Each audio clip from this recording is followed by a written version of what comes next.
Okay, good morning. Shalom Aleichem, everyone. Welcome back. 5 to go on Parshas Dvarim Shabbos Chazon.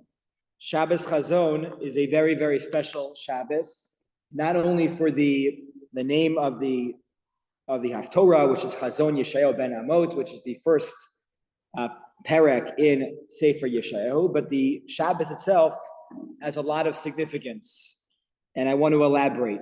The Tiferet Shlomo, the Radomsker Rebbe, says something very, very powerful about this Shabbos.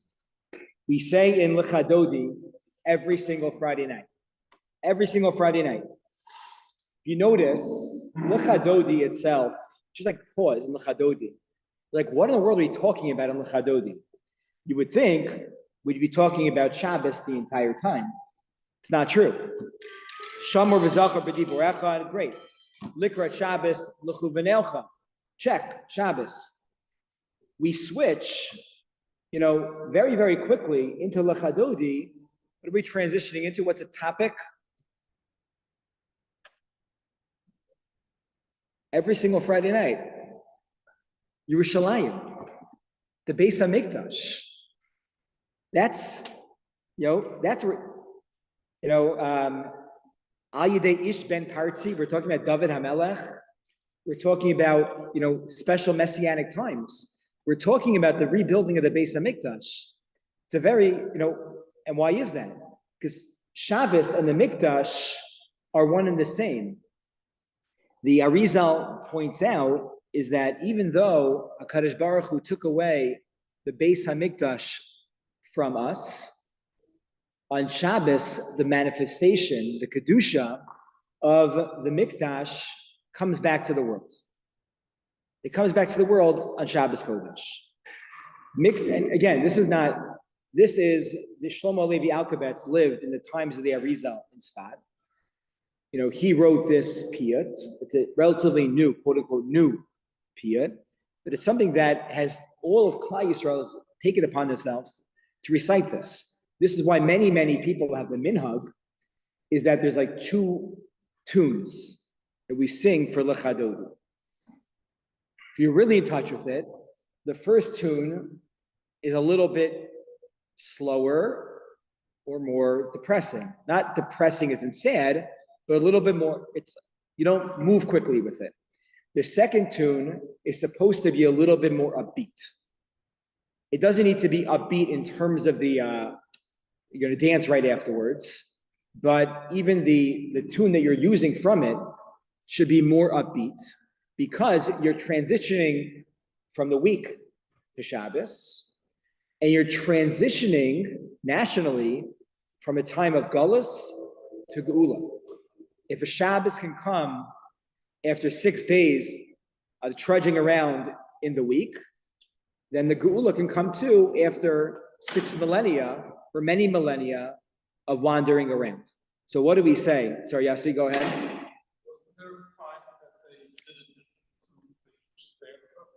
So there, Hasidim do 3 tunes. Hasidim do, I don't know where they stop. There's 1, 2, 3, 4, 5, 6, 7, 8, 9.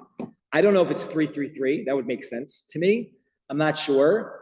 But when the traveling Hasidim come once a year, they should come more, but they come once a year. They're busy guys, and they do 3, 3, 3 when they come for that. I'm not sure 1, 1, 1. I've never seen it. I wouldn't be surprised, but I haven't seen it. So in the third stanza, Mikdash Melech Ir Malucha, we're talking about the Mikdash Melech. We're talking about the Beis HaMikdash, the royal city of Yerushalayim. Kumi tzei mitocha hafecha, arise and depart from amid the upheaval. So we want this city again to reemerge. And then we say, Rav lach sheves b'emek habacha, which literally means, too long have you dwelled in the valley of weeping. Meaning the Beit Yerushalayim, the Mikdash, you've dwelled in sadness. You don't exist. Yerushalayim itself is degraded and made fun of, has been empty for so many years. Hu yachamol alayichem, and HaKadosh Baruch Hu, may you have compassion for Yerushalayim. For Yerushalayim. So the Radomsker, Rabbi Yudin his mother comes from a Radomsk Hasidim. Rav Lachsha, he sends regards. I spoke to him about an hour ago. He misses everyone. He'll be back very, very soon. Or if he's not back, then we will be with him in, he'll make space for us, he said, in Yerushalayim, in Beit Shemesh. Rav Lachsheves, be'emek habacha. Too long have you been crying in the valley of weeping. So the Radomsker says, Rav Lach Shabbos, the Emek Habacha. What's the Emek Habacha? The valley of weeping. That is the 9 days. That is the 9 days. That is a time period that we are in, which is the saddest time on our calendar right now. What is the anchor for that week? Rav Lach Shabbos. Make Shabbos great during the Emek Habacha. During the time of weeping, Shabbos should be awesome. I learned a few new Hebrew words over the past few weeks, especially with our amazing guest last Shabbos, the Downs. Madhim. Madhim means amazing, right? Madhim. Mem daled hey yud mem. A lot of Israelis use that word, madhim. So make Shabbos madhim during this time, during the period that we are in. That gets into what Rivka was mentioning. There's a machlokas between the Ramah and the Vilna Gaon. The Ramah writes, Shabbos, almost like wearing your weekday clothing on Shabbos. You should walk in and you should not, you should look like a mess, smell like a mess, because it's just a continuation of the rest of the week of the 9 days. And the Vilna Gaon says, no way. No way. That's not the way we treat Shabbos ever. Right? We had a bunch of years. In the last 10 years, almost consistently, the Tisha B'Av was falling out on a Sunday. It's like abnormal, right? Very, very often. So, and then the Suda Mafsekes didn't exist really, and the last meal you were eating was Shal Shudas. Shal Shudas during the 9 days, right? Or even if Suda Mafsekes, the Shulchan Aruch writes, you should have that Tisuda Shlomo Melech B'Shaiton.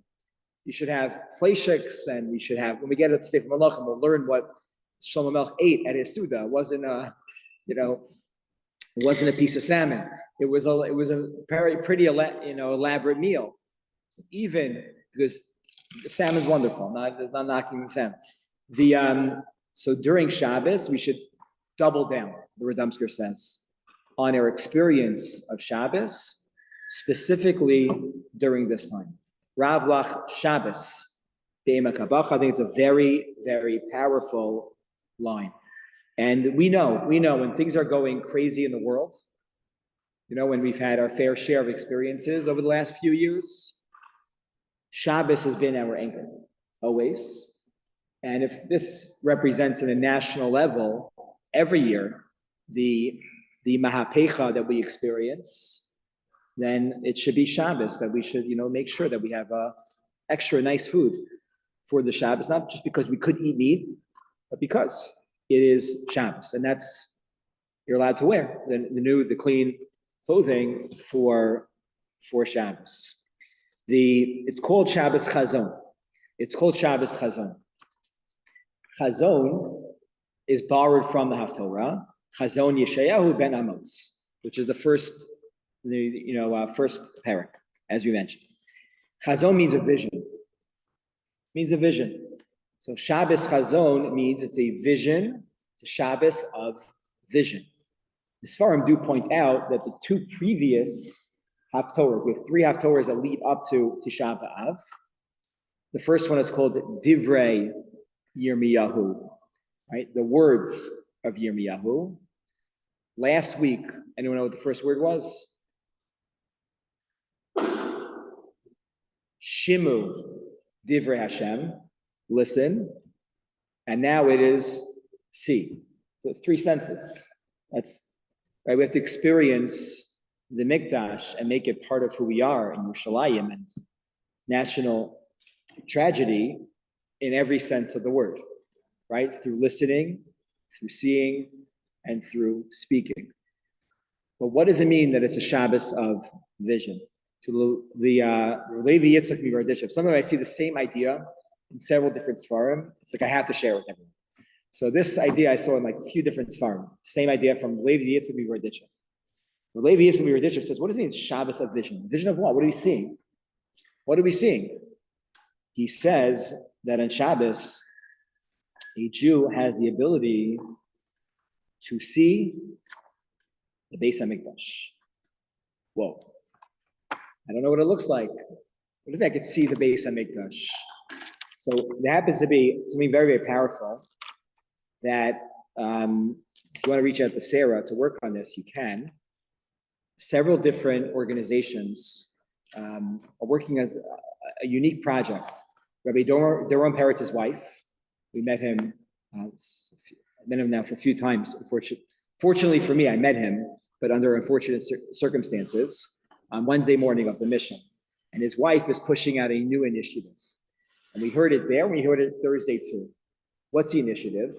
Is that many of our chayalim, they would clear people out of different cities and get them safe in other cities. And then they would, take care of the tunnels, whatever other terrorists were there. And they would take over homes that they were in. What they noticed about all of the homes, that essentially every single Muslim home had the same picture on their wall. What it was? It was a picture of the mosque, right? The mosque. Picture of the mosque, in that place. And they came back and they said, I don't know, raise your eye. Anyone have a picture of the Beis HaMikdash in their house? What? Not the mosque. Okay, not the mosque. So there's been an initiative from Eretz Israel to have something in your home, a picture of the Beis HaMikdash. Bayit b'toch bayit. You should have a home, the Beis HaMikdash, a bayit, in every single Jewish home. If they can understand what the vision is for what they think their future is, why don't we have the same thing? We can learn, me oivai techachmeni. Milti says, we learn from everybody, even from our oivim, right? Me oivai techachmeni. So Rav Doron Peretz's wife, Shelley, is running an initiative. We tried to get 100 of them back here. They didn't have 100 ready for us to sell them in shul, inexpensive. Something small she made to put next to your candles and have it in the home. Buy it, it's off by.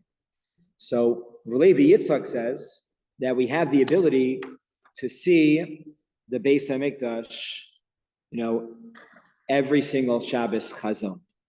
Now he says, what does this mean? So he says the following mashal, and this is known as the mashal of Rav Levi Yitzchak Miberditchev. He says that, I don't know what age it was, but I remember it was a big deal when I got a suit for the first time.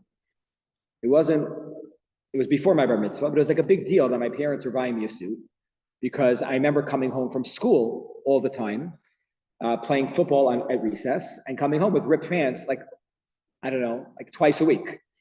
And my parents definitely did not, my father didn't know, but my mom definitely did not appreciate that at any level. So to buy a young boy a suit is like a big risk, right? It's a big risk. So, and with moms that are smiling here, I know, you know what I mean. So Rav Levi Yitzchak says that you have parents and they buy a suit for their son. And maybe they bought the suit a little bit too young. Maybe it's a little bit too young. And the son comes home and he was playing ball in the suit. And he comes home and the elbows are ripped. Yankala, like, what are we going to do with you? Come on. We went to the store. Went to the store. You went to the basement in Brooklyn to buy the suit. Okay. And you know what? I'll meet with you. They bought him a new suit. But make sure this suit, you can't just go anywhere with this suit. You can't play ball in this suit. You can't, you can't walk in the forest in this suit, right? Yeah, this is special for Shabbos, and we need to be careful. It's a very expensive suit, very special. What do you know? Okay, the first Shabbos, he learned his lesson. The second Shabbos, he wasn't as careful, but he got away with it. By the third Shabbos, he comes home, the knees are totally ripped. Ay, ay, ay. What do we do with you?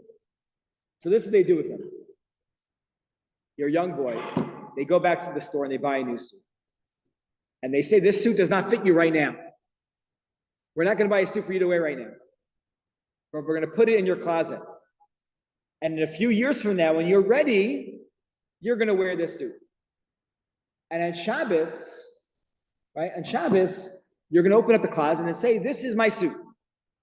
I'm not ready for this yet, but this is what I can strive towards. So I want to be a big boy. I want to be like all the men in shul, and I want to wear a suit on Shabbos. So he says, Rabbi Yitzchak says that we had a first base of Mikdash, and we did not take care of it so well. Right? It was a mess. No good. It was destroyed. 70 years later, Hashem says, we'll give you a second chance. The second chance lasted a while, but still we did not treat each other so well, and it was destroyed. The third base of Mikdash is ready. Hashem's ready. We're not ready. We are not ready. We're not ready. So what do? Once a year, Hashem opens up the closet door, and he says, this is your suit. This is your Mikdash. When you're ready, put it on. And you're ready, then I'll give it to you. So Shabbos Chazon, he writes, Shabbos of vision. That we can envision what the third base of Mikdash will look like. And when we are ready, we can experience it. The Rabbi quotes this, Mashal, and he says, I don't know, I haven't seen it yet. What does that mean? You could see it. What does that mean? How do we understand that? So he says, Api Chasidus. He's quoting, I believe, Shneir Zaman of Liadi, the first Lubavitcher Rebbe, who writes that our neshama gets to see it. We don't physically see it. Some of us can. Some of us, if we close our eyes, there are moments during Shabbos. Everyone has different moments during Shabbos where they need that Shabbos experience. For some of us, it's quiet. For others, it's sitting by the candles. Maybe for me, Nishma, I love Nishmas. If I have time to say Nishmas and Kedusha, that's amazing. Everyone has their moments on Shabbos where they need those moments of connection. And it's in those moments where you could experience something a little bit loftier than you have during the week. And he says it's in those moments where you experience your neshama. And your neshama is exposed, can see. Hashem opens up the veil to see the Beis HaMikdash on Shabbos Chazon. And it's up to us to tap into that Kedusha, that holiness on Shabbos Chazon. Yeah. Vision, yeah.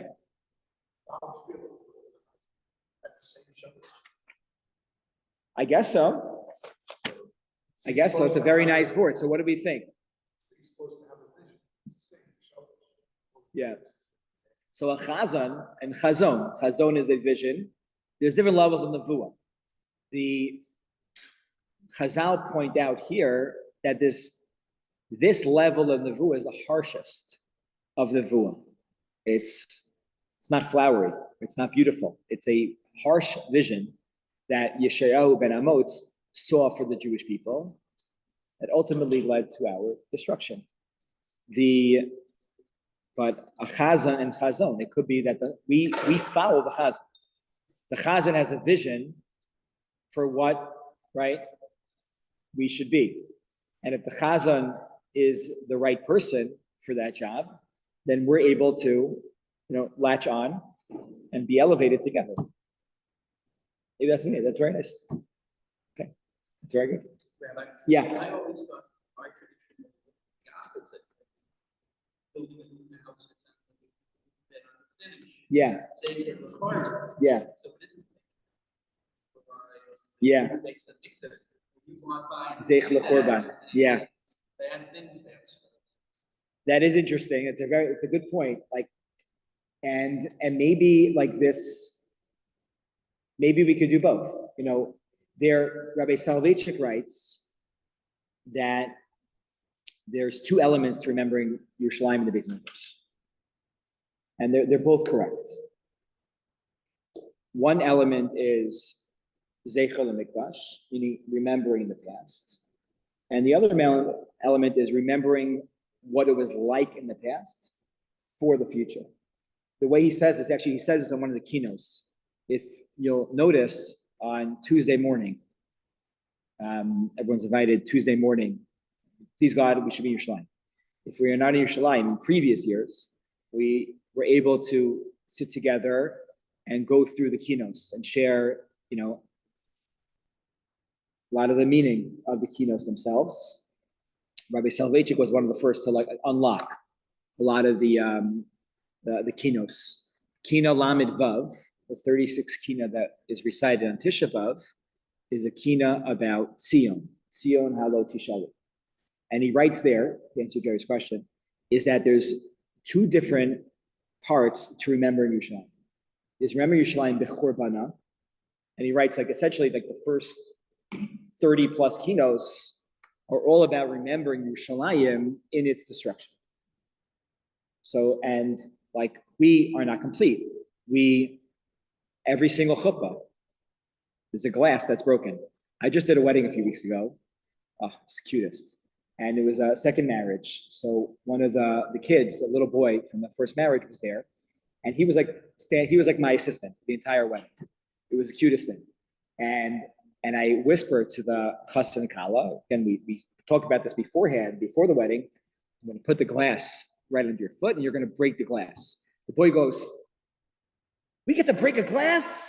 Oh my gosh!" It's as if I want to get married too. You're like, this is amazing. It's amazing.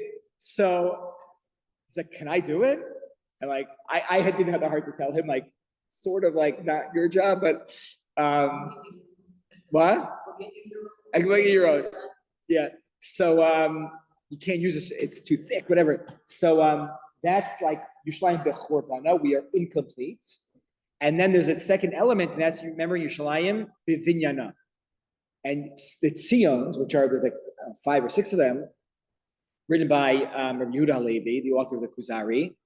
He writes that they're all about envisioning what it's going to be like again in the future. Meaning relying on the past to envision. We wear kittel. Many people wear kittel at the Seder. The Nitziv writes, why do you wear a kittel at the Seder? Because when you ate korbanos, you wore nice clothing, pure clothing. So you wear the kittel to show what it's going to be like in the future when you eat the Korban Pesach again. So a Jew already has that responsibility to do. We usually lump them all together as Zeich Mikdash, but there's really, the Rav pointed out, 2 different elements here. Psukim for both elements. That's one, sadness, and pasuk in Yeshel that Sion requires drisha. You have to push forward and thank you. Sion ein doresh la michlal debai drisha. It requires inspection, looking forward to it. That's a second element. So I think what these women are looking to do is to bring both elements to our homes. A very good point. Yeah. That's very good to keep in mind. We got married on Shodesh, so we weren't fasting. Yeah. When we got into the evening room, I told my wife, I didn't know there's going to be so much food. I would have gotten married years ago. Oh. Excellent. See, everyone has different parts. Okay, that's, I don't know, that was a few different ideas. I'm not sure how we'll count that as 2, 3, I don't know. Okay, There's an amazing piece here from Rav Pincus. I kept this from last year. Last year, Parshas Devarim, I think I came back for Parshas Shabbos Chazon. We were in Israel with the whole family, and we were in Tzfat for two days, 2.5 days. And I learned in the mornings, I would wake up early, I'd go learn before everyone, we did our activities for the day. And I went to this base medrash to learn, and they had the Sefer from Pincus. And I love this idea. I saved it for you guys. So here we go. Pasuk says, it's in Veschanan. That's weird. Okay. Guess so, but it's under Dvar. Not sure why. Okay. Either way, it's very good. Okay. The pasuk says the following.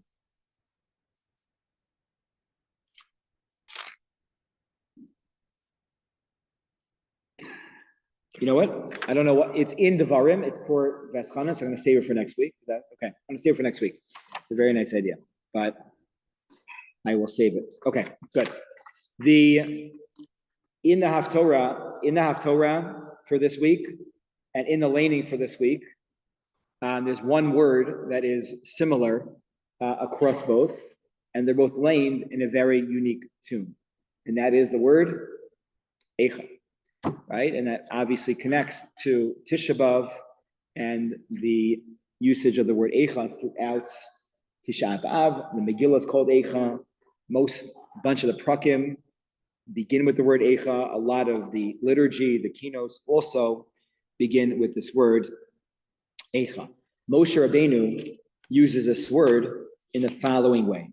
He says, Eicha esa levadi, tarchachem umasa achem v'rivchem. How can it be that I can bear the leadership of these people? Tarchachem umasa achem. There's so much fighting, positioning and moving and maneuvering amongst all the people. It's just terrible. I can't do it anymore. I just can't do it anymore. Now, that's Moshe Rabbeinu. Yeshayahu refers to Yerushalayim as a zona. Eicha haisa lezona. How could it be that Yerushalayim has become a harlot? What does that mean? That in Yerushalayim itself, there's been such a spiritual decaying and a moral decaying of the people that Yerushalayim becomes like any other European city now, and it doesn't have any spiritual substance to it in its own right. And the third is Eicha of Yirmiyahu. Eicha Yashva Bedad, Ha'ira Basi. It used to be all full, and now it is empty. Says Ramosha Feinstein, the Yirmiyahu Eicha and the Sheyahu Eicha make sense. They fit in this motif of things being pretty bad for Yerushalayim, for the Beis HaMikdash. We get it why they are sung in this specific tune. What is the Eicha of Moshe Rabbeinu? Eicha is, so Moshe is bemoaning his own personal challenges as a leader and how it is impossible for him to do this on its own because the people have become impossible. And therefore, he appoints judges, right? This is referencing back the story in Yisro, where now he appoints more people to help him out. How is this connected to everything else? So says Ramosha the following. So Ramosha writes is that what was the problem with what Moshe Rabbeinu was saying is that the people themselves, the very fact that I need more and more judges is saying that every single person is only looking out for themselves. Every single person only cares about me, myself, and I. It's not about because if there wasn't, then maybe there'd be some compromise. In a perfect society, I don't know how it's going to be, but there are going to be disputes, I can imagine. People might get into car accidents, and who's responsible for this? But things are going to happen, but how long is this going to get dragged out for, right? How long are you going to be standing on your position before? And Moshe's like, this is too much. So there's a tragedy of the national tragedy of Yerushalayim as a whole going bad. But then there's the other tragedy of individuals just looking out for themselves. And that's the emphasis that Moshe points out over here. The Gemara in Bab Metzia writes that Lo Charva Yerushalayim, Yerushalayim was destroyed. Why? Because the Jewish people were Hamidu Dinehem al Din Torah. Why? Because everybody wanted to follow the precise letter of the law. I don't know, it sounds like a great thing. I'd be so happy if everyone was saying, I want to do. No. So the way that it's understood in the Gemara is that there was no bending for anybody. Nobody was willing to say, I forgive you, or I forgive. Let's just move forward. Whatever it is, you need this more than I do, not a big deal. Everyone had to follow the exact letter of the law. So sometimes that's wonderful. In this situation, that is horrific. That is horrific in this situation. And that's really the Eicha, right? And the tragedies that we experience in different times, sometimes it's national, sometimes it's going to be personal. Right before Moshe says the word Eicha, he says the following.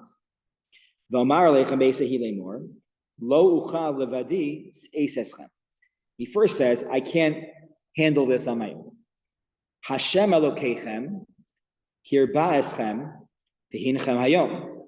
Hashem, your God, has multiplied you. And behold, Kichochvei Hashemayim Larof. It's amazing. You guys are like the stars in the sky. Does that sound good or bad? What? Sounds good, right? Like Moshe saying, like what we know you told Avraham is happening. Hashem Elokei Avoseichem, Yosef Aleichem, Kachem Elaf Pa'amim, and Hashem should continue to do this 1,000-fold. And then, how can I carry this load? You guys are driving me nuts. It's crazy. It's like, what's going on here? Right? Like it's almost like a refrain in the middle, like, this is amazing. And it's not. What's happening here? What's happening here? So Rav Menachem ben Zion Zaks, in his Sefer Menachem Zion, says the following. It's an amazing deal. We are given a bracha, and it really builds on to what we just said. We are given two different brachos in terms of how we're going to be so big. We're compared to the stars, and we're compared to the sand. There's a difference. Both are showing that we're going to be big. We're going to be multitude of people, a lot. Never so big, but big enough, bigger than Abraham and Yitzchak and Sarah. Okay, now what's the difference between being like a piece of sand and being like a star in the sky? There are lots of stars in the sky, even ones we can't even see. And each one is a mitzuyan on its own. Each one has the capacity to give light and to give heat on its own, right? That's why, in those old magazines, you can just for $99.99, you can get a name a star. You can name a star after your favorite grandchild. Okay. Did anyone ever buy into that? No. Okay. But that's like a thing. That's like a thing. Okay. We're going to be Mitsuyanim. What's the mashal of a sand? A sand, there's no name of sand. That's like that wouldn't make any money. But sand shows the achdos of the Jewish people. Every sand is the same. It's right, and one sand on its own is really incomplete. Like if you have one piece of sand, there's nothing. A lot of sand makes a difference. It blocks the water. It's protective. It keeps the shore, keeps water there and keeps the water. So he says that the Jewish people really need both of these elements.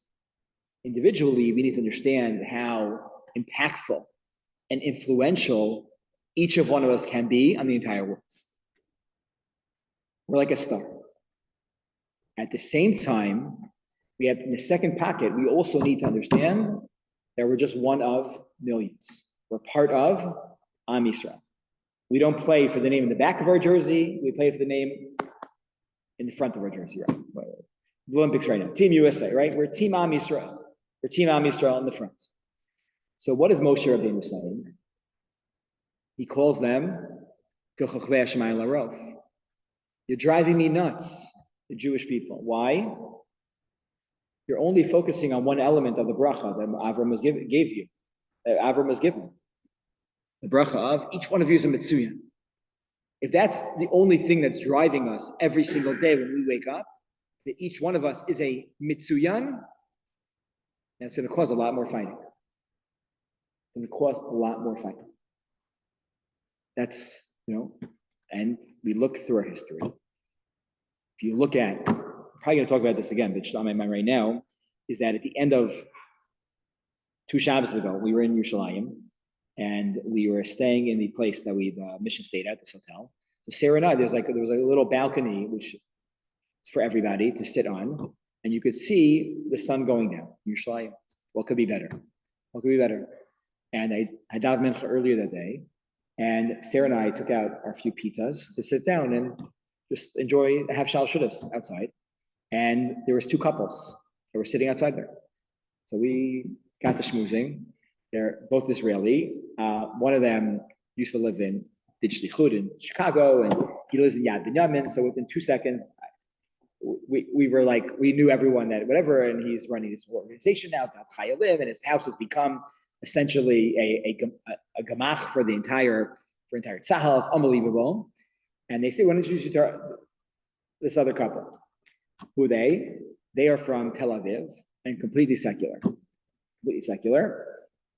And he is, I'm not going to mention his last name, but they're pretty well known. If you're into buying silver in Israel, that's his job. He's like one of and the wife is a big artist in Tel Aviv. And they were staying in this hotel, and we were just like talking and schmoozing, and they told us, unprovoked, they just brought this up. They said that they daven every year. Yom Kippur wasn't it? Yom Kippur we daven. We're not crazy. But Yom Kippur we're in shul. And Yom Kippur and Ne'ilah, they daven in wherever that square in Tel Aviv with all the Jews. Right, what happened this year in Tel Aviv in Ne'ilah? They ripped down the mechitza. These people, but the mechitza was ripped down because of the protesting that was happening in Eretz Yisrael. This couple said to me and Sarah that they experienced this. It was like the most horrific moment in their lives. To see Jews fighting against other Jews in this way. And she said, something's going to happen. If this is how bad it's gotten, then Hashem's not going to be like, why do we deserve anything? She was saying, right? Lo navi anochi v'lo ben navi anochi. Right? That's really bad. It's really bad. And we need to think about this. We really need to think about this a lot. Not just the 9 days, not just, on Tisha B'Av, but how we can do our part in rectifying and breaking down, walls that have been created between all different types of Jews. We need each other more than ever. It doesn't matter what the Jew looks like, where they came from, what they're doing. And the emphasis here in Moshe Rabbeinu was very, very stark. You're driving me nuts. Look at you guys. You're focusing too much on yourselves. Hashemayim larof. And you have too little of the sand. Kechol hashemayim, right? Like the sand in the sea. You need to have both. You're amazing, and also you're not so amazing. You're part of Am Yisrael. And sometimes that means we take a step back, we fall in line with everyone else. We saw that outpouring, on October 8th and 9th and 10th for a very, very long time. And still, Adi Yom Hazeh, you see so much of that in so many ways. Okay. So that's, I think, the amazing diak of the Menachem Sion Zaks over here on the language of Moshe Rabbeinu. I'll leave you off with one last idea. It's a question that we've gone back to several different years. Moshe Rabbeinu begins his final conversation with the Jewish people with words of rebuke. And the words of rebuke are really all hinted to. He does not say things in the beginning explicitly. Only later on does he elaborate. But in the beginning, it's all, implicit hints of rebuke.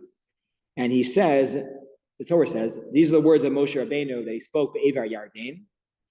And then they start mentioning random things. The Arava, Mosuf, Bein Paran, Uvein Tofel, the Lavan, V'chatzeros, V'zizahav. You look at Rashi there, you'll see that each one of these places that's mentioned, you don't need to make, like, the geolocation of Moshe Rabbeinu was very, very obvious. We could have figured that out from the previous psukim where he was on the side of the Evar Yarden. We don't need like a million different explanations as to where he was. And each one of these is a little bit of a patch, to the Jewish people about something that they did throughout their history. The last two are Chatzeros and Dizahav. Chatzeros, I don't know what Chatzeros was. Chatzeros was Korach, the rebellion of Korach. And Dizahav, this is a little maybe more obvious. What sin did they do with gold? Chet Egel. Chatzeros is Korach. Dizahav is Chet Egel. What's the problem with that? What happened first? Chet Egel. So Moshe flipped them. He did put them out of order.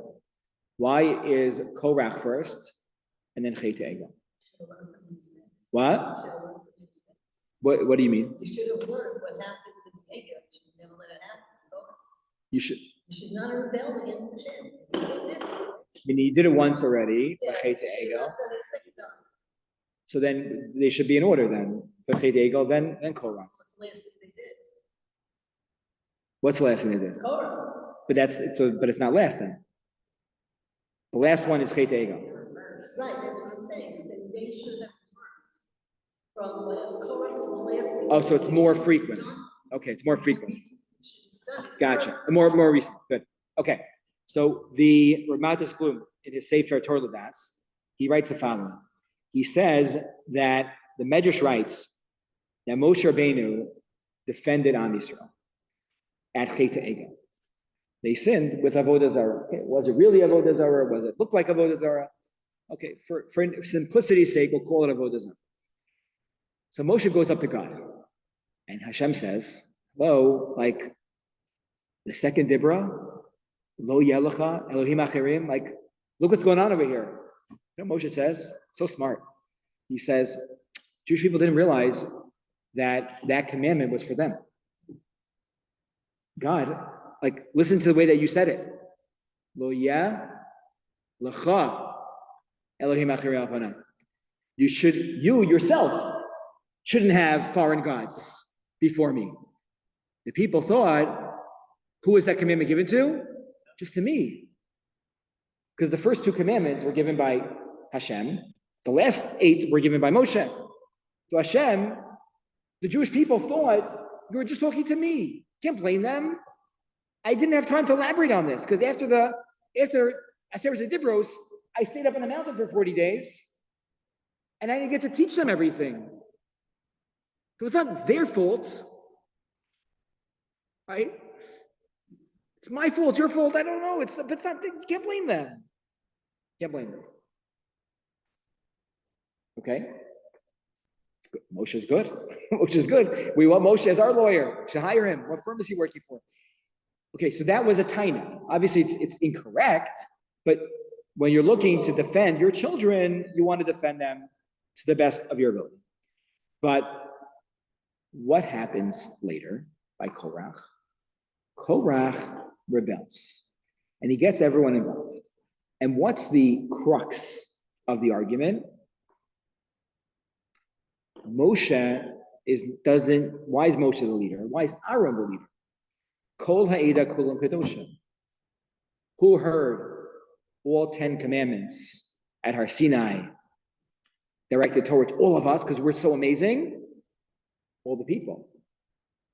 So kol ha'eda kulam, everyone is holy because everyone heard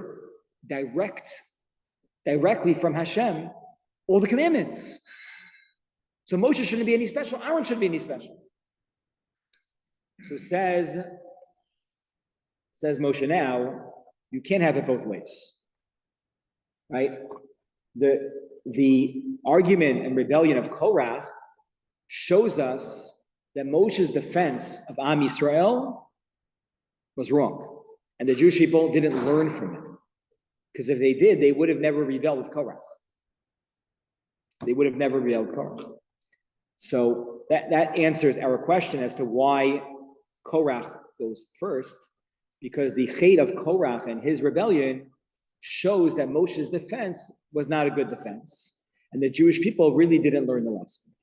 Well, I think we see from here the importance of consistency in our own lives, on one hand, and also the ability to learn from our mistakes. And the Jewish people at this point, even in the order of the way that they were expressed, Moshe showed some, rebuke towards Am Yisrael. Yeah. The time of by Korah, Kulam Kedoshim, makes the Avera of Hatzera of Tisha closer in. Right. Now it becomes a greater taina against them. And again, it's something that we are still facing.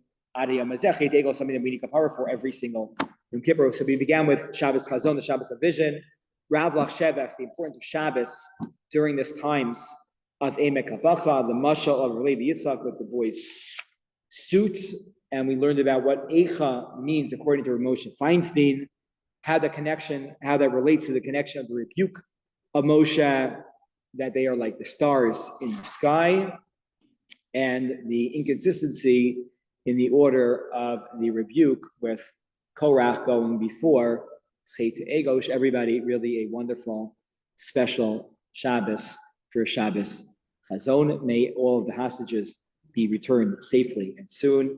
May all of our Chayalim come home very, very quickly. Shabbos.